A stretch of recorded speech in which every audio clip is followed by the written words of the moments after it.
Hello, Candy. How are you? Hi, Jen. I'm good, although we're missing the other half of us too, but I'm good. How are We you? are. Well, we kicked Carrie out on vacation. So Carrie's on her way out to a cruise. I am well. And Megan is, I don't know if she's working or hardly working, you know? I know. No, I'm just kidding. Um, but I'm super excited because I met our wonderful guest about 3 weeks ago at ACC kickoff. We have Gennie and Elbert Ellis. Mhm. And Elbert is a former Pan American athlete and winner. And the track and field, what was it, Elbert? I'm sorry. uh, Pan American Games bronze medalist, World University Games gold medalist, and World Junior Games bronze medalist in the hurdles. Yeah, and we're gonna put the clips up from those on our Facebook page, and our we're gonna share them to our YouTube page as well if we can. Awesome. But we are so excited, and Gennie is that woman who keeps him in line. Except Candy, she's our resident Cowboys fan tonight. So, Okay. Most Okay. definitely. so since Megan's not here, we have you. I'm so excited to have you guys on. Not only has Albert won all the awards, he was also picked up and drafted into the NFL from the Pan American Games because of how fast he ran. So, Albert, tell us a little bit about your track and field because we are going to go into primetime scouting and everything that you do with that. And I know Gennie works hand in hand with you with primetime scouting as well. So we want to talk to y'all about that also. But tell us a little bit about your background, and we want Gennie's background too. Sure. Was a track and field athlete out of Durham, North Carolina, Hillside High School. I was recruited by every Division I school in the country, just about. Stanford, Nebraska, Texas A&M, University of Maine, Tennessee, Georgetown, also University of Pittsburgh. So I ended up going to Pitt, ended up being a 6-time All-American there, 3 USA games, 1 gold, 2 bronze internationally, as I said before. And from there, I ran with Bad Boys International with my big brother, Roger Kingdom, the 2-time Olympian, and also trainer for the Arizona Cardinals when they went to the Super Bowl, and Mr. Terrific himself, Mr. Tom Brady, when he played for Tampa Bay. So he was their speed coach, and I never beat Roger until he trained me. So he really knows what he's doing. He's a great guy. But but the agent saw me running at the Pan Am Games. I was in dead last, and I ran everybody down. I got third, got a bronze, and they had been trying to find me from 91 all the way till 94 when they found me and talked me into, I guess, learning how to play football and catching a ball and running routes. And next thing I know, I was talking with a bus driver. He picked me up every day. His name was Dave Zimba in Pittsburgh, and I was teaching at a school called the Monte Christian Academy, and little small school on not too many kids. I taught history, math, and science, K through 12 every day. But if my wife would tell you, if the wind blows too hard, I'm sick all the time. I catch a cold like it's nothing. If for some crazy reason I was never sick, and Dave was never sick. Yeah, she knows it's terrible. Like I keep Theraflu on hand at all times. It is terrible. So, but the bus driver asked me what I did. I told him I didn't have money to get to the combine, which was in Atlanta or Indianapolis at that time. And he said, "Well, that's funny. I know somebody with the Dallas Cowboys and Pittsburgh Steelers." The night before, Roger told me to type up my track bio, and I did. I handed it to the guy. He about crashed the bus because he couldn't believe I had been a national champion since I was 15, 16 years old, all the way up to my 20s. I think I was about 24 at this time. So he talks with car dealer Sean Flaherty, who ends up being my agent, who played golf with Neil O'Donnell, the quarterback. And Sean tells Neil, after he talks to me, what do you want to do? I said, Sean, I can run and catch. I just want to play. And he tells Neil, I got a guy 216 pounds, about 6'5", 6'6", that runs a 4.28 40.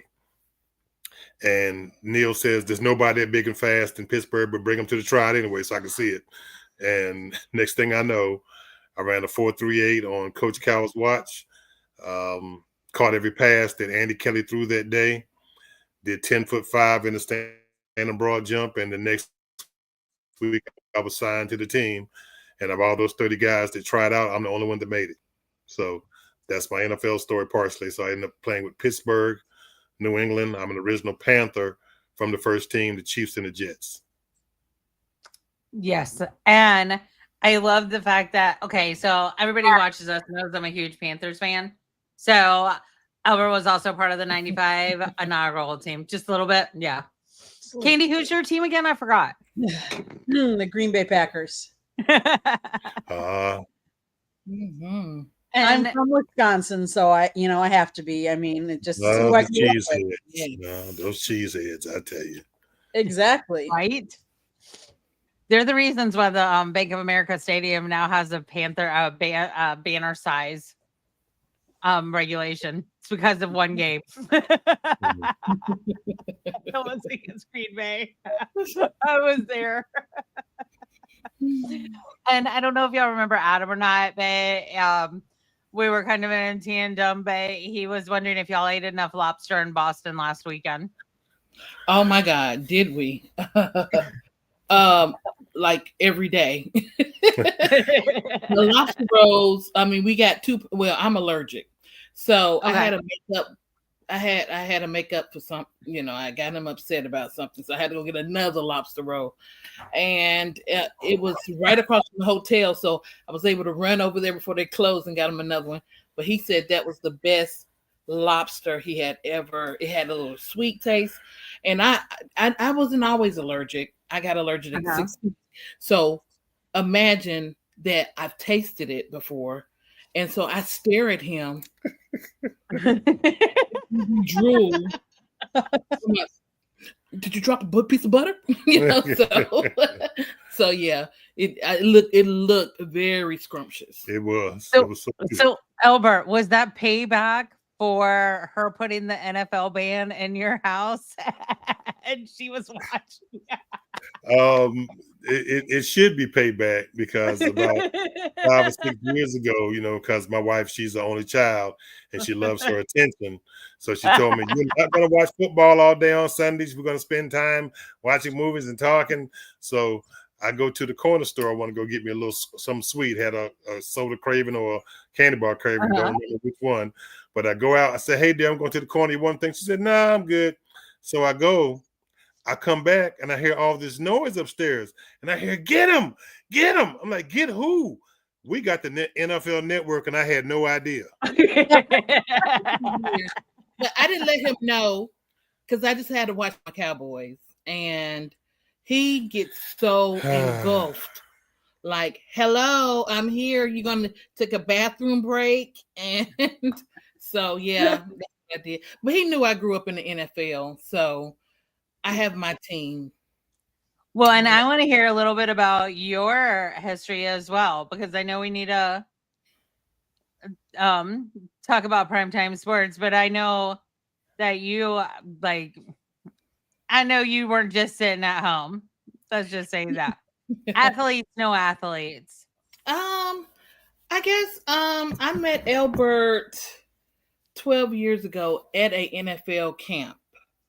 Okay. But it was over with, and I met him at my best friend's house, and all the players was coming over. One of the guys was the recruiter for the New England Patriots, which was like my play brother. And so he throws a camp every year at North Carolina Central University, and alumni. And I happened to be in the area. I had just flew back home to Durham, North Carolina from New York, dropping my daughter off. My family's from New York. And so they keep my dad keeps, and my stepmom keeps my child in the summer. So I'm dropping them off, and and that's how I met Elbert. And that's, so I don't want to say, I grew up in the sports world. I don't know if anybody's familiar with Ray Sherman, who used to be with the Houston Oilers, and he was the defense. So Uncle Ray and Aunt Yvette, my mama and them are best friends, and my mom was in their wedding, and I was the god sister of the children, and Erica is married to Aaron Donald. She's married to him, and I just grew up. I used to babysit. Some of the players. I used to go to all the camps, like in San Francisco. Jerry Rice. I met all of them. I grew up at 14 years old with, and baby's love just drew to me. So I just grew up in that world. Didn't think I was going to marry an athlete. And I got married later in life, but so, and then married, and our families we still interact. These are my people. So Ray is retired. Last team, I think he was at the Commanders or the Cowboys, but yeah, they retired, and they doing well. And I just grew up around it, and then I paved my own way. In school, I used to have the parties at my apartment, and I can see that. NC State would be there. The Duke players would be there. Football, basketball. NC State players would be there. Chapel Hill, North Carolina Central. Just all of us would be, and some of them had married from my parties. Some of my I call them my play brothers because they all went professional in the league some way, form, or fashion at in either NBA or NFL. So I have a lot of connections. So I'm connected. I was the sister. So so that's a little bit of my background. Went to North Carolina Central University. Came from, I actually didn't hear about North Carolina Central University. I actually got into the University of Tennessee, Knoxville, and changed my mind a week before I was supposed to go to school. That's funny because Megan's daughter's been looking at University of Tennessee, Knoxville because of their nursing program. Yes, I was going to be a liberal arts major. And my godmother, which is Ray's sister-in-law, she went there, and that's why I inspired to apply. And I got into Rutgers and Spelman and decided I was in love, my first love. And I just couldn't leave. I had to stay local. And then we broke up. And your heart was broken. Yes. And of course, and so he was an athlete. And that's why I was like, I'm not dating any more athletes. After your first love, no more athletes. And so, but then I met this knucklehead, and it was bam. But y'all are truly some of the most it excites me to be around you guys because y'all are so loving. Like, you remind me of like Scott and Candy and Alton and I, but like to a higher degree because you're just fun to be around and you're loving. It's almost tangible, and I love it. Just so you know, we have we got good vibes. Yeah, great vibes. I like being around people who are good and positive vibes. Mm-hmm. So. Yes. I have to ask this one question. Candy, do you have any questions so far about anything like? Not really so far, because I want to get more into what they do now, kind of. Okay. So I have to ask 2 questions, but they're short. So Elbert, in your track and field career, what was your favorite moment? My favorite moment was standing on the podium in Sheffield, England, when they put that gold medal around my neck, and I saw 100,000 people stand up. They played the national anthem, and I think it's millions of people watching by TV. It was 203, 205 different countries there. So I beat all those hurdlers from those countries, and just, it was just pure surreal. I didn't even know what to do. Just, you feel the tears in your eyes welling up, and you realize that, man, I'm number one. I beat everybody. That was Right. my greatest moment in track and field. I love that. So now, and I'm going to tell you one of my favorite moments. And Gennie, I wish you had been there at ACC. But what was your favorite moment in the NFL? Time was running down. It was 33 seconds left on the clock, and we're doing the 2-minute drill. And I just dropped. I lined up on the wrong side of the field, and they snapped the ball, and Tom Zach got hit in the face with the ball, and we lost the ball.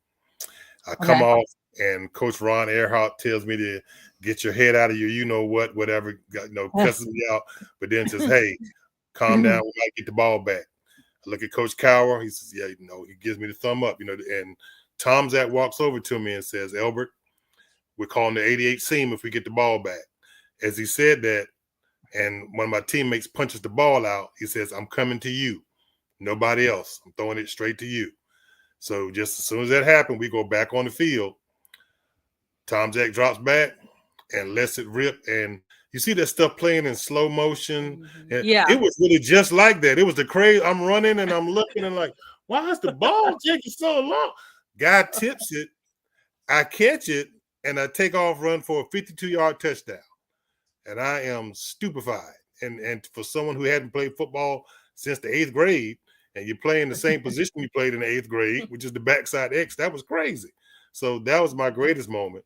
I had some other great moments playing with those guys, but that was probably the pinnacle, scoring a touchdown my rookie year. So any post NFL moments that you've had that you absolutely love? Post NFL moments. Some of the greatest moments I have has been with this lady here and spending with my kids. Those are the best post NFL moments I can have, to see her step in, and she's already a wonderful mother to our daughter Skylar, because we're a blended family, but to be kind to my boys, Elle, Manny, and Jeremiah, it just makes all the difference, because they treat, she's like a second mom to everybody. And she's a wonderful, wonderful cook. As you can see, I've gained so much weight since my NFL so she really messed up. My life is just messed up. I eat all the time. It's terrible. But that's the greatest NFL moment I could have, is post moment is her. I love that. Yeah. So I know you and Gennie and Candy, I'll kind of let you take the lead on this too if you want, but do primetime scouting.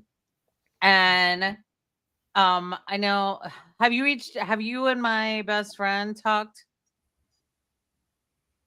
Not sure. Okay. I'll tell you. Susan, I was telling you about her son. I don't know if I talked. I can't remember. Okay. Please forgive me. Okay. That's okay. It's okay. But if not, we would definitely talk to her tonight. I will text her and tell her I'm giving you her phone number. But so Gennie and Elbert, tell us a little bit about primetime scouting. I know it's out of Alabama. So just go from there. What do y'all really focus on? Oh, side note. My favorite moment for you at ACC kickoff was when, and Adam and I were talking about this too, and Chris, we had him on a couple of weeks ago. And that's another message from Adam. But when Coach Belichick recognized you before you even said your name, he just looked at you and he smiled so warmly. Gennie, it was so sweet. I saw it. Oh, did you? Okay, good. It was so sweet. I nudged your man and I was like, he remembers you. Oh, that was a long time ago. Yeah, that was nice. That's awesome. Okay, so tell us a little bit about primetime scouting. I'm sorry, I won't go sideways again. No. So primetime scouting is the brainchild of the 3-time Olympian, 3-time world champion, 3-time world record holder, Mark Everett. Mark and I were at Olympic trials in '88, and funny quick story about him. He's the only athlete to make the Olympic team, and they make you take a victory lap, okay, whenever you do that. So he makes the team. Mark he's so tired, hurt so bad, he kicks his shoes off, which is already one thing. They all do because your feet are hot. But Mark walks his victory lap. He just, and they tell him, Mark, jog. Mark's like, he walks it and holds the track meet up for 30 minutes. And everybody's watching him walk and clap. He is the only athlete in the history of track and field that he walked his victory lap. He said, I just couldn't do it, Elbert. It was hilarious. But he and I met we met in 1990. My big brother, Lee McCray, the world record holder 55-meter dash, he tells me to get over to his godmother's house, a lady named Doc. She was a prominent doctor at Duke University, went to Duke at 13 years old, graduated at 17. You know, she was incredible. But we all would go over her house for meals for the Durham Striders and Hillside High School track and field. So we're going over, and we're in college running, so everybody's coming over. And Lee says, get to the house, Mark's coming. Man, I do the Batmobile thing. I am flying down the highway, down the street to get over to Prince Street over in Durham. And I'm the first one there. I'm sitting in the kitchen on the stool. Mark comes in, sits on the stool right in front of me. And the first thing I say to Mark, hey, man, why you run like a third grade schoolgirl trying to keep her dress on? What's wrong with your arm? Because he runs with this crooked arm swing, and it's the funniest thing you ever seen. And he laughs, and we've been best friends ever since then. But what we wanted to do, what we wanted to do is athletes and everything for students and student athletes. We all had some difficulties that everybody has a story that if they told it to you, you wouldn't believe it happened to them.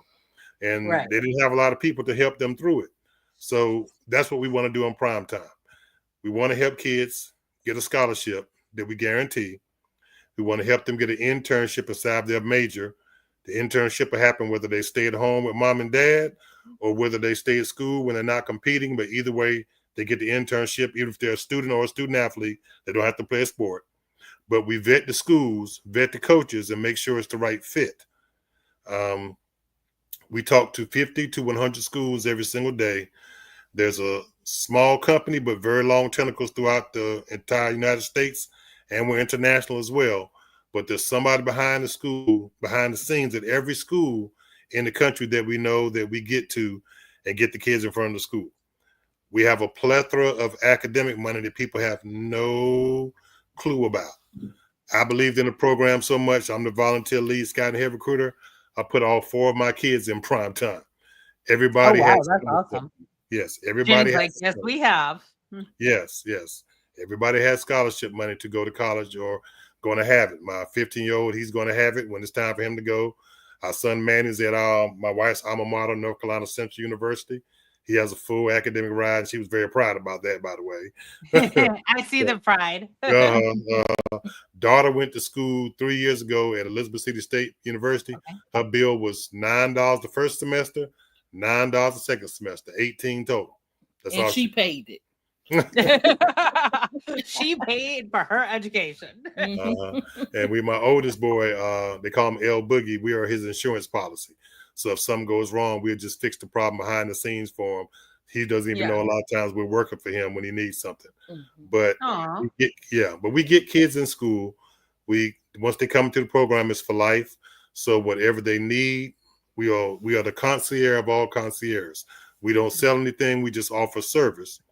And if something goes wrong at the school, if there's a scandal, the coach leaves in the middle of the night for a better job, but the kid doesn't like it, we're going to handle the transfer portal for them and help them through that. And if there's NIL to be gained, we take care of that as well. So we're a one-stop shop for everything, but we make sure the kids have scholarships. And there are a bunch of companies out there, but you're not going to have the people in the other companies like these Olympians and Hall of Famers, actors behind the scenes working for you. And they don't, and we do it around the clock. Around the clock. I get in trouble. And I'm sure, do y'all also have like NBA players behind the scenes, NFL, NHL? Every working sport. With you? That's awesome.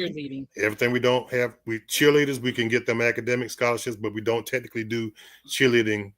But for every sport on the planet, we have someone behind the scenes that's either a Hall of Famer, Olympian, pro, somebody, you name it. If I was to tell you the people that look about football film, basketball film, baseball, swimming, they would probably sign up now if I was able to tell them. But it's people they want to be. They don't want any shine. They don't want anybody to know. They just want to help. They just want to help. Yeah. Yeah, because they know the struggle is real. It's very real. Candy, sorry. That's okay. I was just gonna say. So when did you start primetime? How long has this company been? Oh gosh, Mark did it for 30 years by himself. I did it for 20 years by myself, but we all got together in 2018. So we've been doing it together for 7 years now. Okay. Okay. Mhm. And approximately how many kids have you helped? Do you know? Ma'am, it's in the hundreds I have no idea really. It's that many kids. Every kid on my roster for if it's baseball, basketball, track, football, the roster can have 30 kids, 40 kids, 50 kids. They all have scholarships to go to college. And it's been like that every year for 2018. Even when COVID hit, our business went up 500% because the coaches couldn't go, the kids couldn't go. So we were the in between. And it made our relationships with the coaches in schools even better. Well, do you do a lot of work with like Kingston, New York, or North Carolina? Because I know that has the highest amount of NBA players per capita now.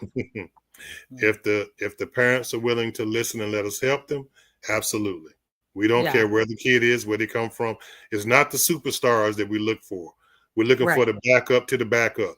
Looking for that kid who he might get to play the last 2 minutes possibly of his senior year, and the coach has played all these other guys, but he's been working hard or she's been working hard.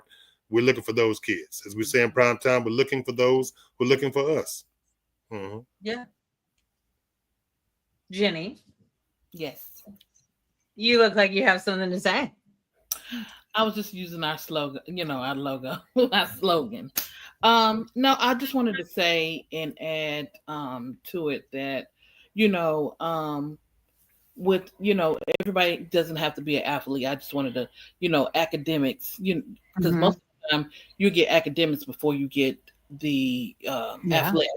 You get more money. So sometimes, my husband do a lot of stuff volunteering, and he gives free advice. Sometimes, everybody who can't afford to sign up, I see him go in and try to get companies to sponsor, a kid or two, because we don't want them to miss out because they may have a financial, strain.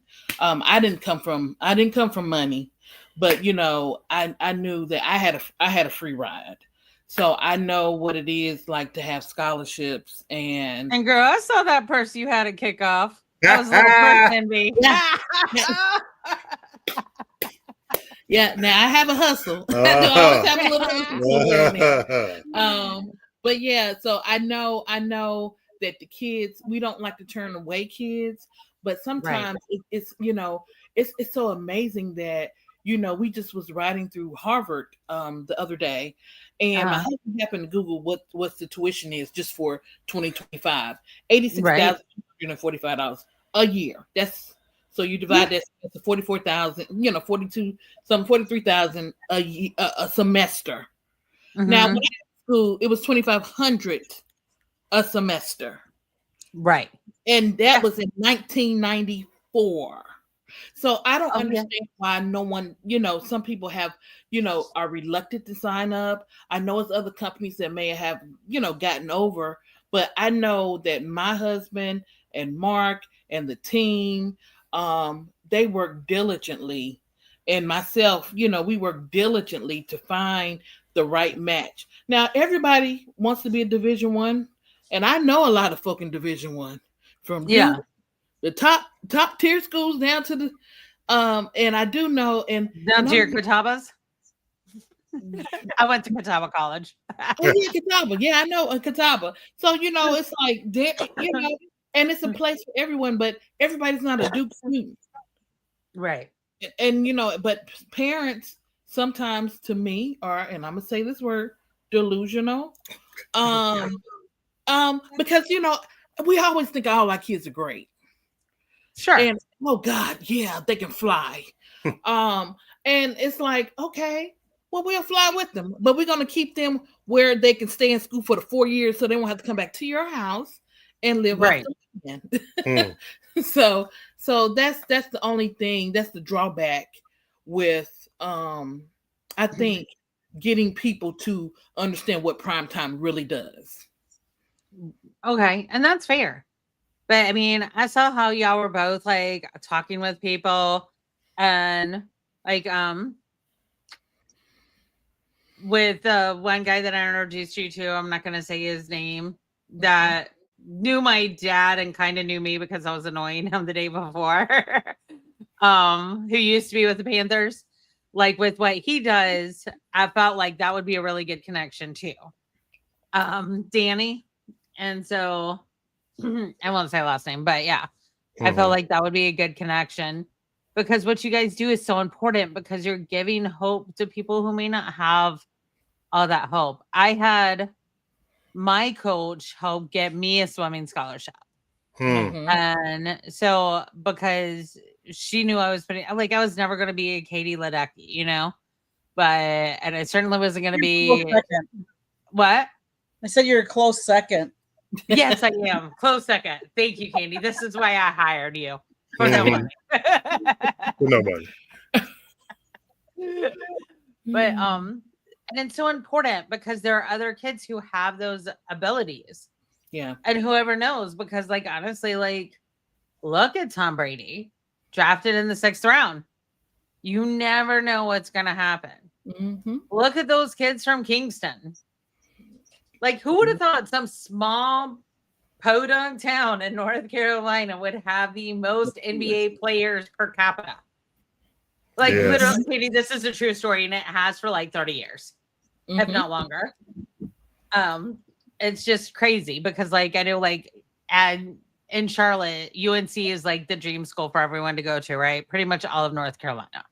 Yeah. But they had to reevaluate UNC because how many people they would let into Chapel Hill from CMS because they had said no more after like, I'm just going to make up an ambiguous number of 500 kids per year.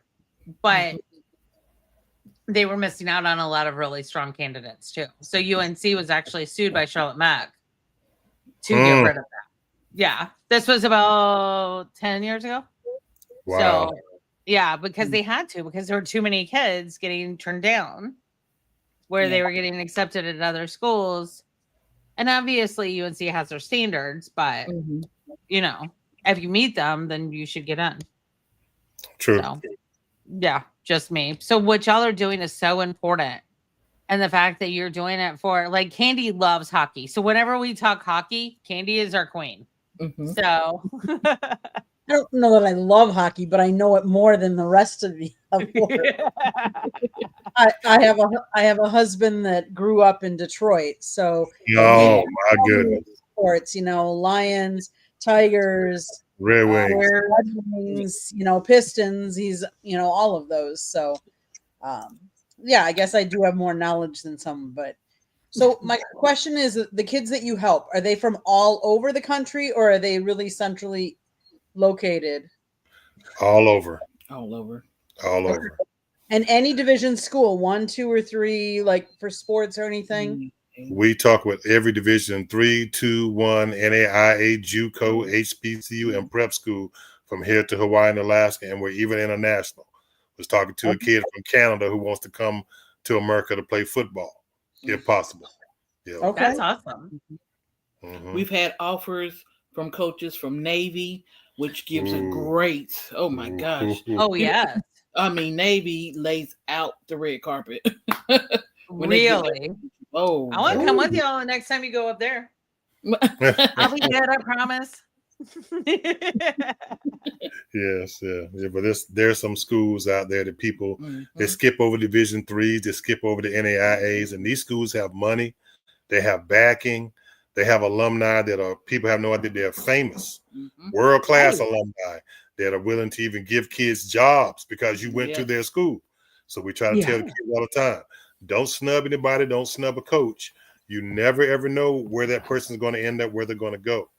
So there's one particular HBCU, I can't say the name per se, but when I send the dean our kids, the first thing that she does is look at their grades, and she sends it directly to the coaches or to the honors program. So she lets the kids in because she loves prime time because we have quality kids and everybody doesn't That's get into awesome. prime time. That's something we want you, but sometimes people don't like my wife says, we're a little delusional sometimes, and we, and everything's Yeah. not a good fit. So you try to find a good fit for the school and for our program. So yes. And then another thing about primetime, they do a lot of additional stuff. Like if your SAT is not where it's supposed to be, we've linked with different companies, different other establishments that will help the kid get where they need to be. Training, say if they broke something or hurt something, we have recovery trainers that's linked with primetime to help, around. So it's more to, it's not one dimensional. Yeah. And I love that because in all honesty, like Candy and I both know, we were both student athletes, that it's hard. Yeah. And sometimes the kid has to change. Like Susan's son wants to go to Miami. And I was like, but I mean, honestly, like he's good. Like he's going into 9th grade and he's already on the varsity squad. So, I mean, and he plays both sides of the ball. And he runs track and field. Just thought you would appreciate that, Elbert. But yes. I mean, it's hard because I was like, Susan. And she was like, well, I kind of know the one guy there. And she told me the reason why. I'm going, girl, the fact that you remember him after that night because I talked to you that night and I know where you were that night conditionally. We'll just say she was not driving. But yeah, you have, because sometimes it takes an outside person because. Yeah. And honestly, until I started seeing some video highlights of how her son played, I had my questions. I'm like, is she just being like super proud mama? But then I'm looking at it from a discerning point of view. And I showed my dad, who had me 2 in the crib and starting to catch the football, So he, my dad was like, yeah, he's actually got talent. I was like, yeah. So. Well, that's the one thing that's good about us. When it comes from the scouts, because we are those former athletes that were in those rooms and on the field and doing those things, it doesn't sound like bias. It doesn't sound like mom or dad's a proud parent. It really comes from a place where someone really knows what they're talking about. They know what they're doing. And what parents need to understand is coaches don't want to talk to parents. They don't. They want to talk to coaches and scouts. And coaches, either they are working a different job, they finally come to school, they coach, or they're teaching all day, like I did. Then you coach. By the time they get home, it's 8, 9 o'clock, and it's hopefully family time where I get an hour, 2 hours with my wife and kids, if they're still awake, and those small windows, the high school coaches or principals or athletic directors, they're not in those rooms. We are.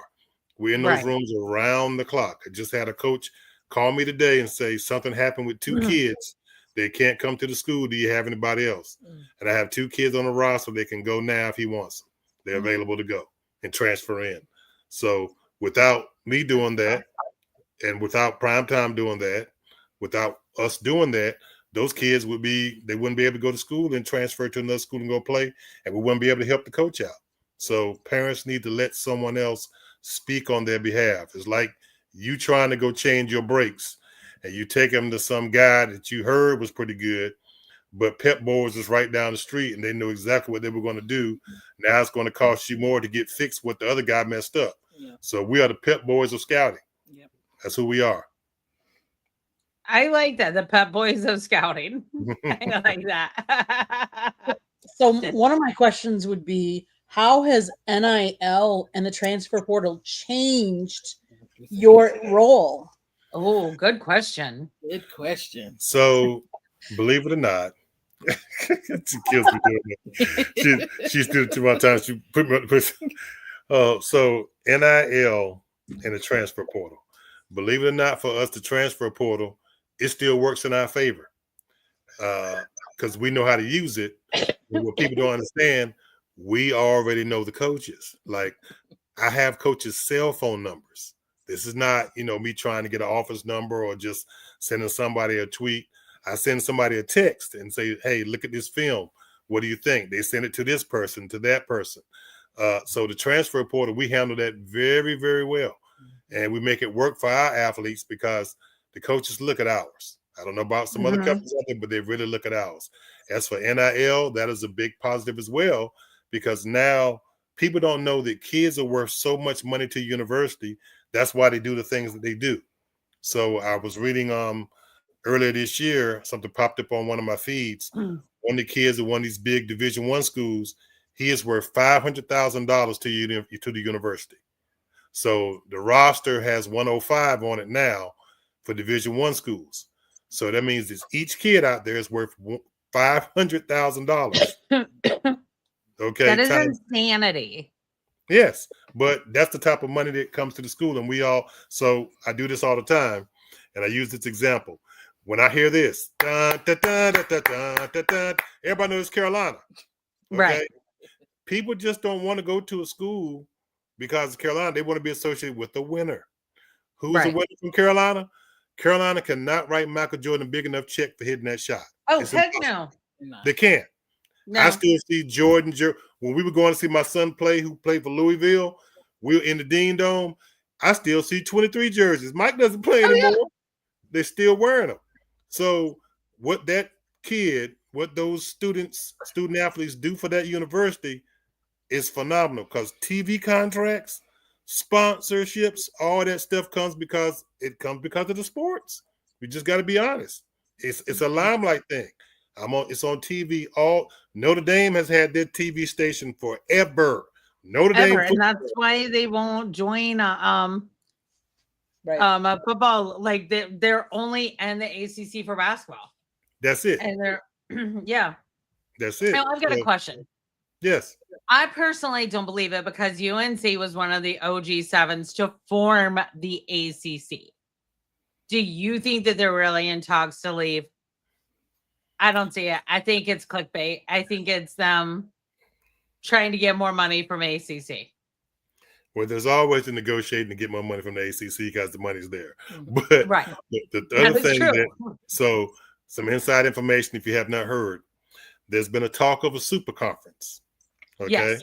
And I know you've heard so from our inside sources, because that's what we do on prime time. I get information that I'm not supposed to know. It'll be months, sometimes years before everybody else gets it. So a lot of these schools, they want to compete against the best schools. So the super conference that they're talking about, it's a strong possibility that you could see Virginia or UNC or NC State. These guys leave and they all go into the super conference and compete, because the NCAA is doing all they can to keep the reins on everything. And it's looking like I could see the ACC becoming that super conference, though. Well, everybody loves the SEC. That's what people don't. When it comes to, there's some stiff competition in the SEC that people don't know anything about. So when Nick Saban was coaching, he was on the board for hiring. Everybody he helped hire, they won their championship. He helped hire softball. They won their championship. He helped hire gymnastics. They won their championships. So this thing is a big money pool. And I got to have high pro coaches to handle these athletes. And we want to win because you guys know these boosters, these alumni, they want a winner. We can't, we don't like losing to Duke every day. We don't like losing to Carolina, and NC State hates losing to everybody. So all of that's part of it. All that's part of it. Yeah, I don't know. Like, I feel like if the ACC could get away from the NCAA, because they need to, they truly, and Carolina does need to get away from the. All right, Gennie, I struck a nerve. What are you gonna say? Well, I'm just listening. I'm just listening. No, what were you gonna say? I think the structure does need to change a little bit. The competition, like going to these games, we went to the SEC. Our son played for SEC and ACC, and to compare the two, I want to say the SEC surprisingly was a little bit more intense. Right. I can see that in football. Yeah, and so I'm like, that was in basketball. Yeah, and that was in basketball, because all they got in basketball is for women, South Carolina. Well, LSU. And Yeah. then for men, they also have they just have Kentucky Rally. Yeah. Well, Yeah. that changed. It's been changing a lot because you had Auburn and Florida in the Final Four this year. Mm-hmm. Yeah. Yeah, but Auburn has always been that weird school. Well, Like really they're going to be really good. They're the SEC version of Wake Forest. Yeah. They're going to be really good for a while, and then for a while. Mm-hmm. Yeah, but they had. Yeah. I think the Correct. SEC had 8 teams go into the tournament this year. 8. Yeah, Yeah, Oh, and they could play. that's true. they really can. I don't play. know. I don't know. I don't know. I'm just so like, okay, I have a very unpopular opinion about Nick Saban. Great college coach, undoubtedly. Okay. Everyone clouts Alabama as a quarterback school. They aren't. Nick Saban wasn't a great quarterback coach. They don't have a great quarterback coach because look at the quarterbacks that have come out of there recently. It took Jalen Hurts, 6 years away from Alabama to go deep into the playoffs. It's Bryce, but Bryce also got really screwed his rookie year. Like, ain't no question about that.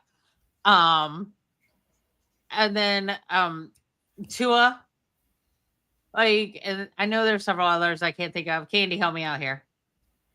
You're listing a number of them, but honestly, Jen, those are actually not bad. Nick was a great recruiter, is what I would say. He was a great. Yes, I'll give you that. Yeah, that's what he was really good at. And I feel like he was good talent. And I feel like he was good with the rest of the O line as well. Just quarterback coach.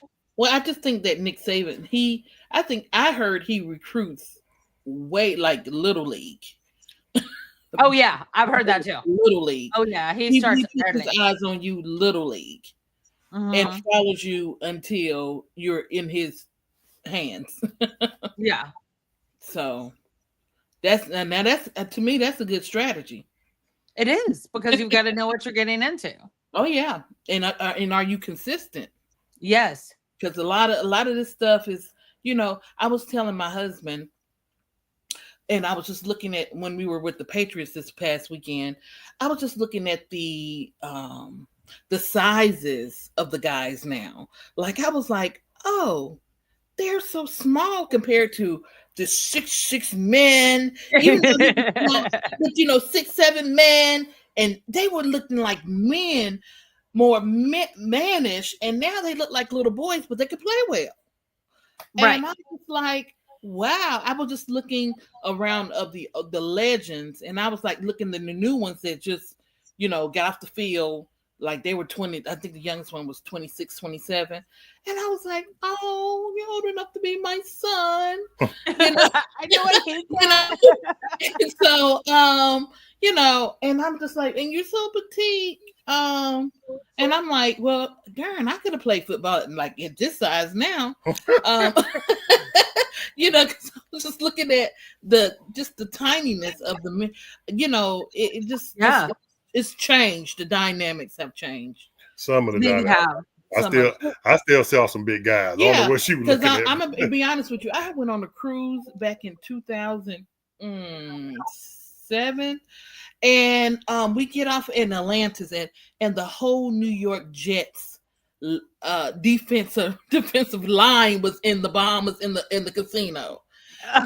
Nice. And I said, here I go running into a couple of them, and we ended up hanging with them. They was like, oh, don't you worry, we'll fly y'all back. I said, we're on the boat. My girlfriend was like, let's do it. I said, I don't live on the edge. I'm in in the country, and our stuff is on the boat. We're, and I was like, oh, no, thank you. Blackjack, because I don't gamble, but I learned how to play blackjack off their dollar. I mean, if you're gonna play off an NFL player, current NFL player. Don't worry, Elbert. I'm trying to protect your wallet. Yeah, those guys I had to look up. I'm 5'10", Right. And when I wear heels, I'm about 6'3", 6'4", depends on the size of the look of the heel. So I'm looking at them like the Jolly Green Giants. They were so huge. And then to look at them now, it was just, amazing. Well, and that's kind of how I feel like everybody, and I'm monopolizing. Candy, just shut me up when you want to speak. You know my role. I'm sorry, Candy. But you're fine. When everybody was like, "Oh, you just don't want Bryce because of his size." No, I didn't want Bryce because of where he came from college, his alma mater. But then I look at like Taylor Moton, who is a mountain of a man, and he's gotten, from when I first met him, he's gotten in a lot better shape too. But because we used to live in the same apartment complex, like I knew his girl, like we would exchange recipes. Like, I mean, it was a really cool apartment complex, I must say. But but he's huge, but then you do have your smaller players. Yeah. And sometimes I look at it and I'm like, all right, we're going back to like the 50s, like with some of the size of some of these football players. Because we go from Cam Newton, who's roughly your size, Elbert, to Bryce. Yes, Cam is bigger than I am, way bigger. It's so scary. I saw him in person on North Carolina Central's campus about 3 years ago, and I'm like, he's not 6'6". I'm 6'6". I don't know what that is. He was he like a walking tree from Lord of the Rings. He was huge. Huge. So I didn't go to Super Bowl this year, but because I had a yucky feeling. I don't know why, so I didn't want to go, but Candy did. And maybe it was because I was going to flirt with her husband. I don't know. But the Super Bowl before in Vegas, that was Cam's first with his podcast there. So I got a selfie with him, but it was like the third or fourth time I had met him. But the first time I met him was at Starbucks in the Duke Energy building, and he held the door open for me, but he leaned across. Like, Elbert, I'm sure you've done this move, so I could go under his body, kind of. Yeah. Yep, I've done that before. Yeah. When I was talking to him, I ran into work and I looked at my girlfriends and I was like, I was just face to face with the fully clothed Cam Newton. I had to include the fully clothed. Okay. I mean, they burst out laughing, and I told Cam that when I saw him, and he burst out laughing. So, like on my face, like on my Google profile, that's that picture, and I look really skinny in that picture, so I appreciate it because he's so tall. So, Coach, how do people, or how do kids or parents that are interested get in touch with you, or how do they find you, or? All they have to do is go to our website, www.primetimescouting.com, put their first and last name, cell phone, email address, and just say, hey, contact us. We'll send them an email. We'll call them. We'll text them. They can also reach me at 984-356-0818. Again, that's 984-356-0818. That's my personal number. I answer it all the time. My wife is always like, oh, your phone's going off again. Someone's calling you, asking you about prime time. So that's the best way to do it. So call them, don't text them. Well, yeah. I can be a little slow with the text sometimes. Yes, please. I apologize. Get a little off track here and there. Yeah. But also PTS dot, just like my name, Elbert Ellis at gmail.com. PTS dot Elbert Ellis at gmail. Scouting. Yes, ma'am. Yes. Should have picked that up until you just spelled it out right then. Yes. Well, Gennie, do you want everybody to contact through Elbert, or? Yeah, you can contact. I'm with him primarily. Okay. Yeah. Yeah. So, yeah. I'm telling y'all, if y'all see them out in public, they're couple goals. I'm just saying. They are so cute together. Yeah, she likes to do that. Choke them. Yeah. But yeah, we really thank you guys. Thank you for coming on, and we'd love to have you back on again later on. Are y'all going to be at tip off?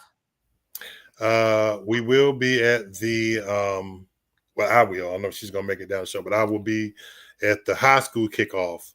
Not this week, but I think it's next week in Charlotte. So I will be for that. Then try to see about what Panther game we're going to come back for, and then the other, because we've been asked to come back to New England.